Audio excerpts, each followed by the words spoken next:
Is your podcast helping your business scale, or is it just another item on your to-do list? Today in the Podcast Cafe, we're talking all about how to use social media to grow your podcast and business. My guest today is Emma Tessler, the founder of 95 Media and the host of Stop Scrolling, Start Scaling. We talk all about how she uses a social media strategy and short-form content to grow her podcast, her business, and her client base. You're going to learn a lot from this episode with Emma. On the flip side, I also have a podcast episode with Amelia Harubi all about how to grow your podcast without social media. So definitely go check out both of these, see which one fits your goals best. And I think that there is a mix that we can do of the two, of promoting with social media and a mix of promoting without social media. So I would highly encourage you to go listen to that other episode as well. Pick and choose what you like and go from there. If you have any questions, all of my links and Emma's links are in the show notes, and enjoy this episode. Welcome to the Podcast Cafe, where we're serving up everything you need to know about podcasting, from tips, stories, and strategies for podcasters from podcasters. I'm your host, Haley Hayhurst, the founder of Espresso Podcast Production, a full-service podcast agency helping business owners, creatives, and thought leaders launch and grow their shows. Whether you're just starting out or want to take your podcast to the next level, this is the place for you. Each week, we'll dive into practical tips, actionable strategies, and of course, stories from other podcasters so that you can build up a podcast that you love and that works for your business. So grab your coffee, get comfortable, and let's get started. Welcome to the Podcast Cafe.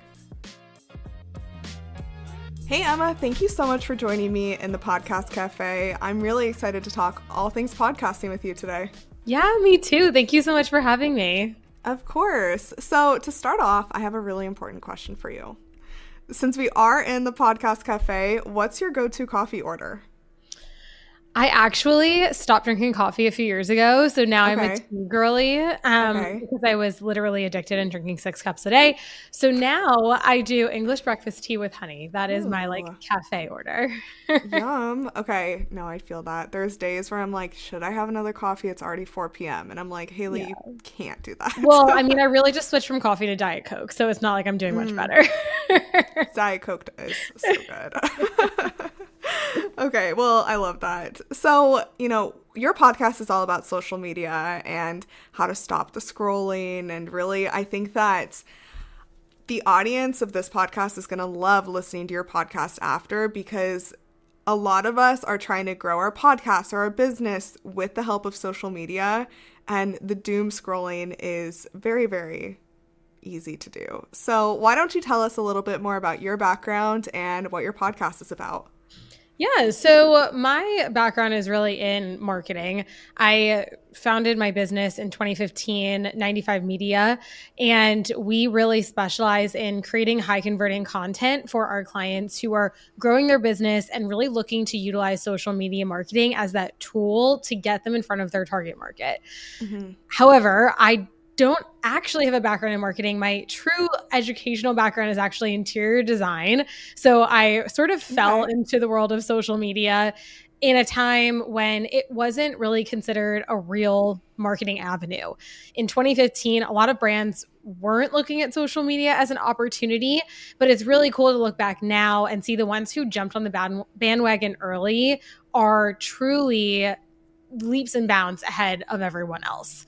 But back then, I just saw a lot of opportunity on the platform and kind of looked around and was like, what is everyone doing? Like, why does no one see this? This is so cool.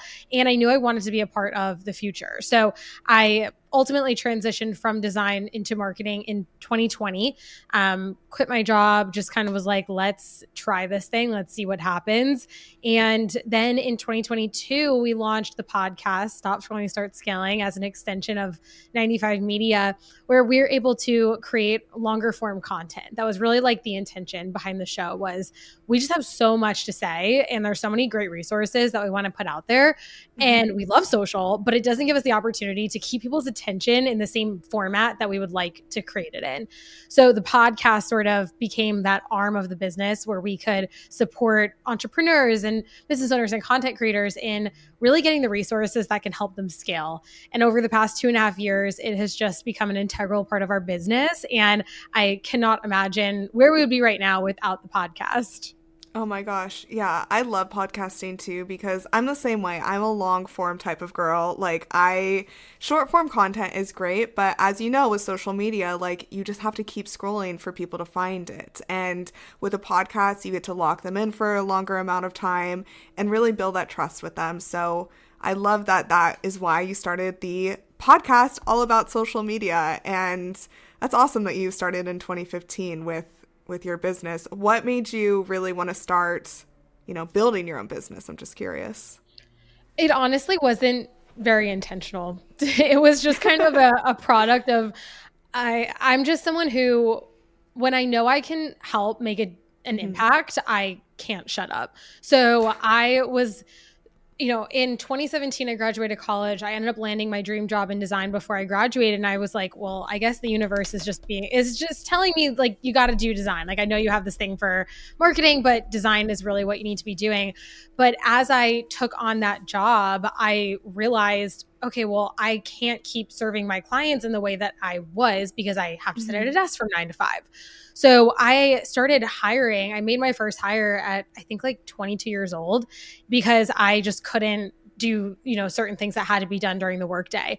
So my first hire was really a result of having business that I couldn't keep up with, which is a wonderful problem to have. Yes. And that has just snowballed because I just continue to go out and just cold pitch people. A lot of our first clients were people that I knew in the design space or had experiences with. And I just, I said, look, I know you have an Instagram and it doesn't look that great and I could really help make it better. And here's how we could do it. And that's really how we signed our first couple of clients. And as we brought on more clients and I saw their businesses grow and the impact that our work was making, it just really inspired me to keep going and continue building. And that's sort of how we've got here today, is just a lot of cold pitching, a lot of putting yourself out there. And I think podcasting is a very similar route. You're talking to your audience, but you're doing it remotely, right? Like you're talking to a computer. It can feel really lonely when you're podcasting, even though it doesn't come off that way on the show, but you are literally sitting here talking to yourself at the end of the day, and so cold pitching really warms you up well for doing some podcast work. Definitely. So tell us more about the structure of your podcast, because you do solo episodes and they're shorter, but they're really, really punchy and powerful. So what made you come up with the concept of doing that? Because I think it's a big conversation of how long do my episodes need to be? Do they need to be those like hour-long episodes to have impact on my business, or can they be shorter like yours are and still have impact? Yeah, it's like you said, it's such a big conversation because I don't think there's any right or wrong answer. It's really coming down to who you are as a person and what your audience is looking for. When I first started the show, just like you said, I really thought I had to do longer episodes for them to be really impactful. And it started feeling really heavy for me because it takes a really long time to outline episodes that are going to be you talking for 45 minutes if you're by yourself, or interviewing someone for an hour. It's a lot to plan for and then of course do and then produce. I just started to feel kind of burnt out doing it that way and not excited for what we were creating anymore. And so I began testing some shorter episodes, keeping, interviews to about 30 minutes, solo episodes to about 20 to 30 minutes. And I found that I was just getting more excited again and that it was really lighting me up. And our audience wasn't reacting in any adverse way. They were still tuning in. They were still consuming the content. They were still reacting well. So I was like, what the heck was I doing? Like, I don't need to be, killing myself for an extra 15 minutes. So now we try and keep our episodes around 20 to 30 for our longer episodes. And then we have some mini episodes that are about 10 minutes. And it's just worked really well. Our numbers have continued to go up. This year, we've seen a massive increase in listenership and downloads. And our episodes have been shorter than ever. But to your point, I'm very intentional about the material that we share. There's a lot of podcasts that are very fluffy, you could say, and have a lot of just like blah in it. Yes. And I really try and keep ours really informative, really on the ball so that you can tune in, 20 minutes on your way to work or while you're taking a shower or on your walk in the morning. And you have some really great information that can inspire you for the day ahead. That's really my intention with our show. Yeah. And you thought about it in the way of how will your audience be consuming this, right? Yeah. And so knowing that they're busy business owners and just want quick social media tips, it makes sense to do shorter episodes, just like your mini series Social Bite. Like, these are things that you know that your audience will get value from. And if your episodes are too long or don't hit the right message, you're not going to be able to convert them to clients, which, of course, we all want to just have impact and help the listeners. But at the end of the day, as business owners who are running a podcast for our business, we do want to make those sales. Definitely. Yeah. Sorry to interrupt, but I just had to pop in here and talk about my podcast audits. This is an offer that has historically only been for my private clients where I'm doing their monthly production and editing. But I have actually just opened this up to more podcasters where you can come to me and get a quarterly audit of your podcast. This is a time dedicated to your podcast and your business growth. So what this looks like is we go into your podcast, we look at what you've been doing, what trends there are, what's working, what's not, and make a detailed plan of what to do in the next 3 months to move forward with your podcast so it actually brings you the results that you're looking for. If you're looking for new clients, are you getting that through your podcast? If you're looking to build trust, are you getting that through your podcast? If you're looking to build community, is that what you're accomplishing with your podcast? Far too many times I see podcasters put in so much effort, but it doesn't pay off because they don't look at the analytics. They don't look at the stats. They don't look at what they're doing. Now, that's why I'm offering this for any podcaster who's using their podcast to build their brand or business.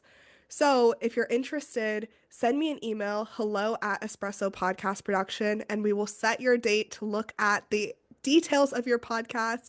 It is $1,200 for the podcast. If you break that down, it's about $400 a month or $100 an episode, which if you spent $100 every single week to make your podcast actually move in the right direction, meaning every episode is pushing you forward to the next spot that you want to be, it is so, so worth it. You will no longer be just posting and praying. You will have a detailed strategy to move your business and your podcast forward. So again, if you're interested, hello@espressopodcastproduction.com, and let's get that all started for you. Yeah. And I mean, I think it just comes down to the content in your episodes. Like, there's no point in talking for an hour if you're not providing real material and if you're not providing real value. So it really is all about your audience and what they need from you and meeting them where they're at. Absolutely. So now that you're about 2.5 years in, you're doing really cool things with your show. Like I mentioned, your mini series. How long have you been doing the Social Bite episodes? We launched the Social Bite in the summer, and it was honestly an experiment. I sat down with our podcast producer, and we were just looking at our downloads, and we were seeing some really big spikes on so normally we were dropping episodes for 2 years. We had dropped an episode every single Wednesday for 2 years. And that was just like our release day. Yeah. And so every Wednesday or whatever your release day is, you're going to see a really big spike in listeners. That's going to be like your highest listen day. And then, Thursday, Friday, Saturday, Sunday, Monday, Tuesday, the numbers would just keep going down until like almost zero on Tuesday, like the day before your next release. And we just sat there and we were like, well, what do you think would happen if we released another episode on Monday or a different day of the week? Like, could we get the numbers to spike back up a second time that week? Could we double our downloads just by releasing another episode every week? So we tried it and we were like, you know what, let's just test it for like 2 months. Let's see what happens. If our downloads stay the same, then we'll just leave it as is. There's no point in doing more work for not more results. And what we found was exactly what we predicted. We found that our downloads essentially doubled in the course of a month. Our listenership, now we have 2 big spikes every week. And if I had the capacity, I'd probably do another episode a week too, but like not realistic. But it's really cool to just be able to provide more value and give more to our audience. twice a week rather than just once. And it's probably, we call it like a mini series, but it's probably something that we're going to keep going and doing for the foreseeable future because it has done really well. And because they're so short, they're not a very heavy lift on my end. So it's a really easy way to batch and pump out more content without it feeling, like too much on either end. Absolutely. I love that. That's a really great tip. And I've had a couple clients that started their podcasts as like limited series. They were like, I'm just doing 10 episodes and calling it a day. And what they find is they have so much fun doing it. And their audience is really enjoying it and it's getting the results that they want. And so they keep doing it. In fact, I have a client that launched her podcast as a limited series like 2 years ago. And now she's at episode like 140, something like that. And I'm like, I knew she was going to keep going. I really did. But funny, time just flies when you're doing it. It does. I'm like very limited, right? Very limited. No, that's awesome though. So thinking about the side of social media, this is a big part of what a lot of podcasters have questions about. And so I'd love to pick your brain about how you really promote and get your listeners, because I know social media does play, podcast has its own algorithm, but I always say like, if you have a podcast and you're not talking about it or promoting it or like not showing up, you're really not going to get listens. And I think that's a big misconception. So how does social media play a role in your podcast promotion strategy? I think the better question is how it doesn't, because to your point, if you're not talking about it on social, where the heck are people going to know that it exists? It's kind of like that saying, if a tree falls in the forest and no one's there, did it even happen? Yeah. Right? Like if you have a show and no one's listening to it because you're not talking about it, does it really exist? Is it worth your time? No, not really. Yeah. So in my opinion, it's extremely important to utilize social media to market your show, to talk about the show, and do it in a really strategic way. My perspective is that we have to be talking about it constantly.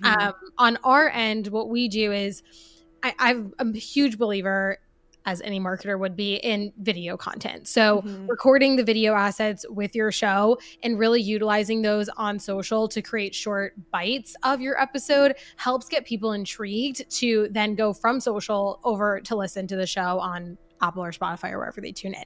Yeah. Without video clips, it is difficult to increase your listenership because people are visual and we have like 2 seconds to capture someone's attention, stop the scroll, and get them to click over to your show.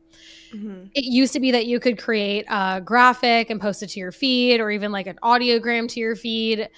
Those things just don't work anymore. Yeah, they don't. Nope. I think they're fine to post to your stories if that's something that you wanted to do. For example, like on our Monday episode, our Social Bite mini episode, we just create an audiogram and we post that to our stories. And that's what we do because it's a really short episode. But for our Wednesday episodes that are a bit longer, we have video assets. We post those to the feed. And then we post multiple times down the road to cross-pollinate our audience from new episodes back to older episodes and really keep the love going across all of the content that's gone out. The other flip side of that is to not forget about your past episodes too. It's easy to just talk about like the new ones that are coming out, but the past content that you've created, I'm sure took tons and tons of time. And it's worth going back and pulling those assets to talk about them on social as well. Because something you recorded a year ago is, I'm sure, still relevant and helpful for your target audience today. So once a week, we actually go back and pull older content, post that mainly to our TikTok right now, but to really just think about all platforms, whether it's Instagram, Facebook, LinkedIn, TikTok, YouTube. Email marketing is really, really big for talking about your show. I just really would encourage to talk about it everywhere because you never know where your consumer is, where they might find you and then want to tune in. Yeah, that's like my biggest advice to my clients too. They're like, how do I double my downloads? I'm like, well, who do you tell your podcast about? Who are you talking to it about? And they're like, the listeners every week. I'm like, no, like we have to get this out there. Like tell your, networking groups, tell your email list, tell your social media followers, tell other people's social media followers when you have guests. There's so many ways to build your audience just through the promotion. And I think it's a big part where, just with anything, just like if you're a guest on someone else's podcast, great. Like you will get introduced to their audience, but that's just like step one is recording the podcast, right? There's multiple steps to this process. Step one is recording it. Step two is posting it. Step three is repurposing all of that content and getting it out there. Yeah. So your job as a host, or, you know, if you have a production team, is to get through step three and finish, right? Like, you have to do all of those to be a podcaster. And I do see a lot of people stop at the publishing step. Yeah. Yeah. Well, it's usually the step people think through, and then everything beyond that point is like wait, I have to do this too? Yeah, like, right. what does this mean?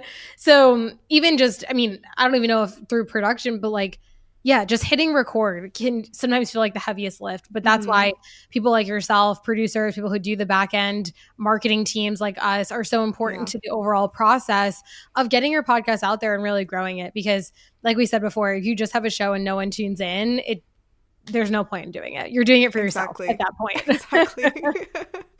So, you know, those are great tips that you shared. Thanks so much for walking us through that. What tips do you have for converting your audience to, you know, from listeners to clients? Do you have any advice here that you've seen like in your own practices?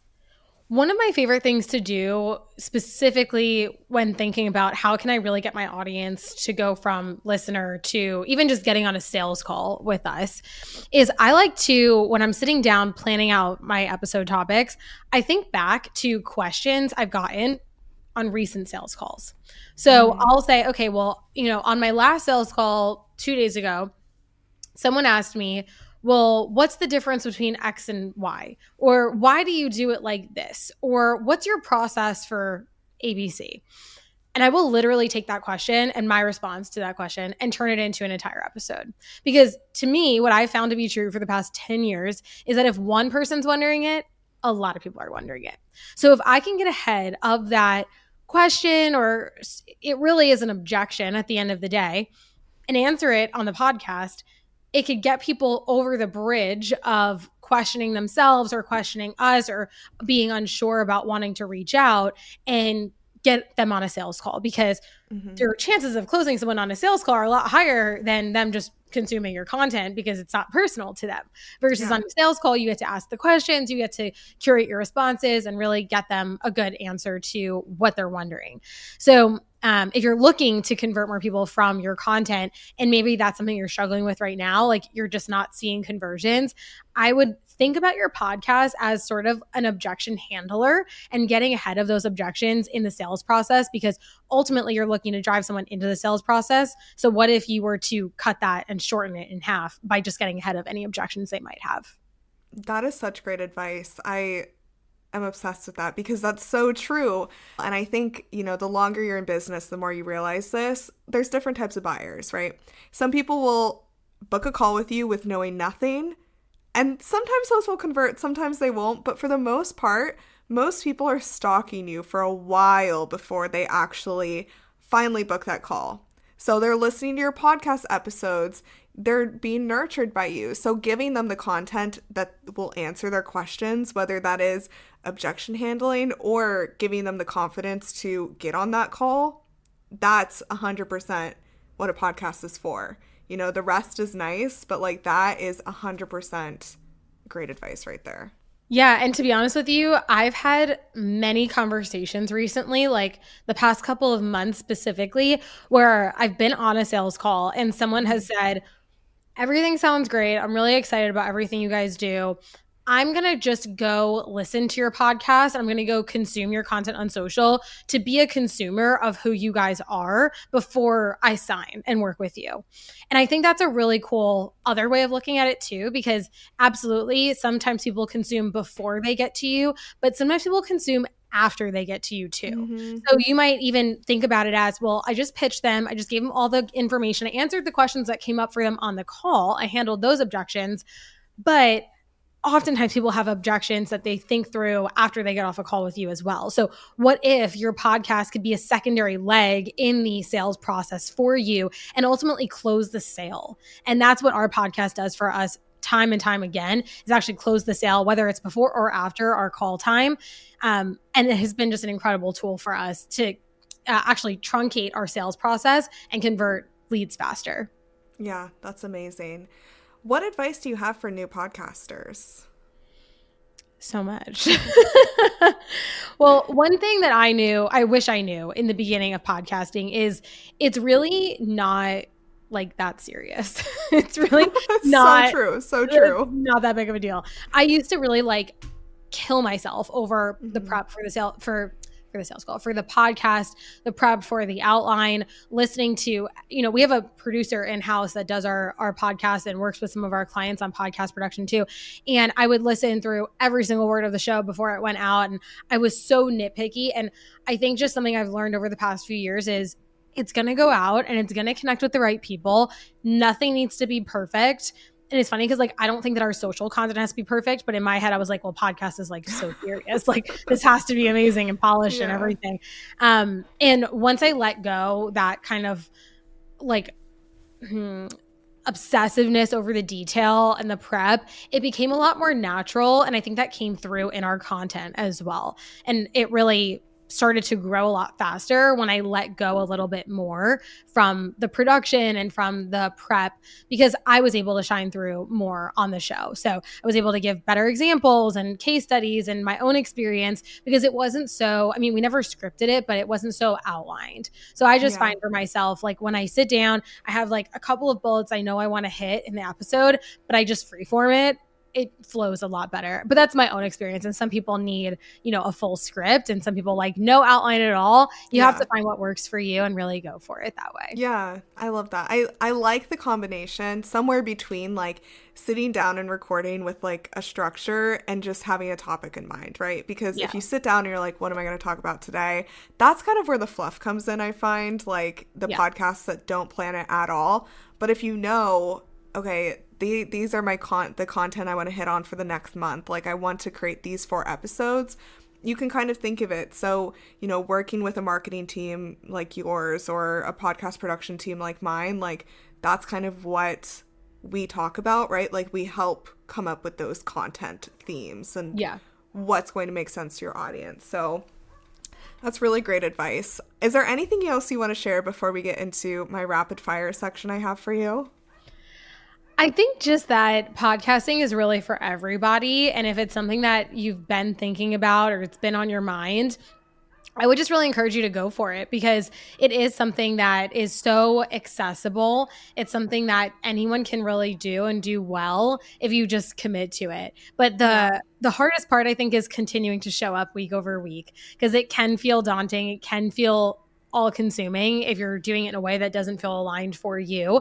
So going back to, everything we've talked about today, just finding a process that works for you and really sticking with it, but being adaptable to allowing it to change as well. Because as you change as a person, as your company changes, as your podcast grows, you want to evolve with it. But the podcast is something that is definitely accessible, and you can easily get off the ground if you're ready to put in the work. Yeah, absolutely. I have one more question before we get into rapid fire. Do you have tips for podcasters when thinking of social media? I know you mentioned video content is great, but beyond that, like, what should a podcaster be posting in terms of social media?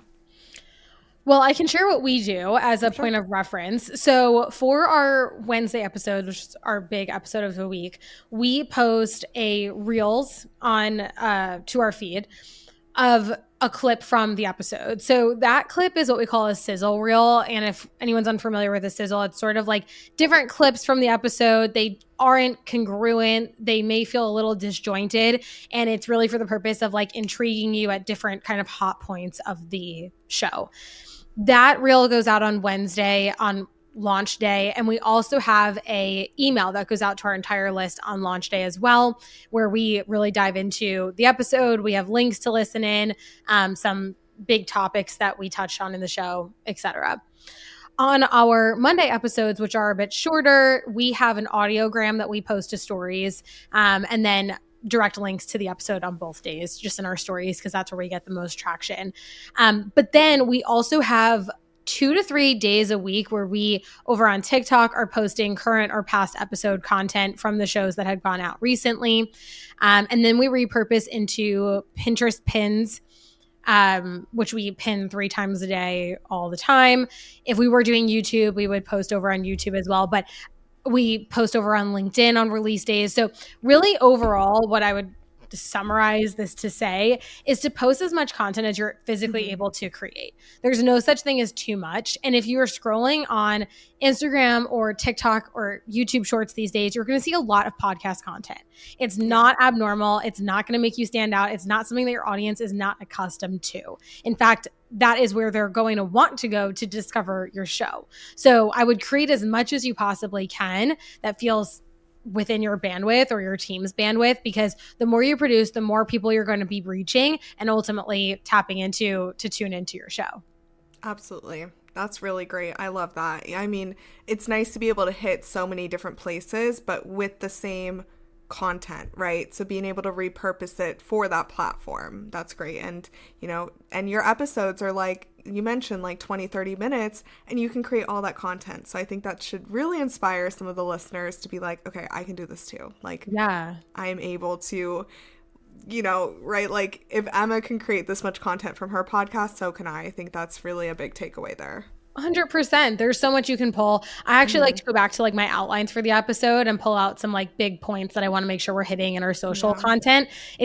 It's all about not starting from scratch, right? Like you put all this time and effort into your show. Let's repurpose it as much as humanly possible over on social to drive more people to listen in.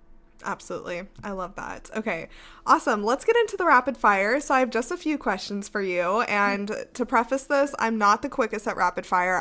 We're podcasters. We talk a lot. So let's get into this. So what is the first podcast you ever listened to? The first podcast, the show that like really inspired me on podcasting was actually how I like learned digital marketing in 2015 because I didn't have a formal education in it. And it was Jenna Kutcher's The Goal Digger Show, which is like an OG podcast that anyone in this space has listened to. And it's so funny because when I look back at those episodes now, I'm like, she was in the beginning stages of podcasting as well back then. And it's so crazy because she felt like so up here, like so advanced, so far on her journey, but it was really the beginning of her own path as well. But that show taught me so much. It really inspired me and was one of the big reasons why I even wanted to start a podcast to begin with. Very cool. I love that. So besides your own genre of podcasting, like the marketing space, what is your favorite genre to listen to? To be honest, it's so boring, but I really only listen to business podcasts or like same way. Founders, entrepreneurs, like that type of thing. It's just, when I feel like I put a lot of intention behind being a forever student and always learning. So the books that I read are all business books. The podcasts I listen to are mainly educational and business oriented. So that's just kind of where I spend my free time, is trying to put more information into my brain. Yeah. Are there any that you recommend? I really enjoy the interviews on the Him and Her show with Lauren and Michael Bosstick. I find that those interviews are really great. They're great interviewers. So I like to get kind of like inspired by how they interview and then also learning from the stories of the founders that they interview too. Awesome. I love that. Do you have any dream podcast guests? I mean, like if we're stretching a major, which, I feel like Gary Vee would be an iconic guest. Yeah. So good. I would be nervous to interview him, but I would be like not okay. No, he's like so he has so many amazing tips. Like he really has taught me a lot about like social media and hooks and all of these important things and, running an agency. I think it's easy or hard for us in this space, like running an agency, to find like other agency owners. I think a lot of people see, this is my rant. This is where I go off on rapid fire. I love it. But I think, for a lot of us who are agency owners, we see people who turn to like digital courses or like away from Done For You. But I mean, he's like one of those people you can always look to for his amazing agency style, the way he runs his business. So yes, all that to say, I'd love to interview him as well. So if you do it, introduce him to me, please. Perfect. Will do. Awesome. So what's the best advice that you have received about podcasting? What's funny is I didn't really talk to other podcasters before I started my show. So I didn't get a lot of advice in the beginning by any means, but I think that through the journey of like this, being a guest on other shows and interviewing other people on our show, just so many little tips and tricks along the way have kind of gone back and forth. I can't say there's one that necessarily stands out, but it's definitely like a lot of little things, even just like the right mic to purchase. You know, we had a different mic in the beginning, and one thing that's so important to me is your audio. And so, you know, someone saying like, oh, I really love this mic. Why don't you try it out? And I haven't switched. And I think it was very shortly after we started the show. Yeah. So little things like that, I think, are just so nice to be able to learn from one another and skip the sort of learning phase to get to the good part. Absolutely. Absolutely. Do you have any pet peeves when it comes to being a podcast listener? I know you already mentioned like the fluff, but any other ones? Honestly, I think it's really the audio quality for me. Like I think that having a great audio experience is really important. It's something that we work really hard on for our own show. It's just like a lot of editing on the background. And I'm sure that you do as well, just to make sure that, you know, if you have a guest, the sounds are aligned and it's not like one's too loud or one's really fuzzy. And then if it's a solo, that it's just really crisp and clear for the listener so that they want to stay tuned in, because I've listened to some really rough audios and I'm like, I want to listen to this material so bad, but I also want to blow my brains out because this is so difficult. So I think if you're like editing and or just listening to your own show back, making sure that the audio experience for your consumer is as good as you can possibly get it will really ensure that you're providing a great experience. Yeah, I started my podcast journey back in like 2017, and I think what actually caused more of that is the rise of video, and people put so much focus on getting good video for social media. Yeah. I'm like, the video is like, why can't they both be great? I always prioritize great audio over great video, but they should both be great. If you're going to do it, like really do it. But I do think that like when people started video podcasting, that was their focus, and they stopped putting focus on the audio, which like kills me, because just like you said, like the audio is the most important thing. That's where people are going to come and listen, and that's really like their impression of you.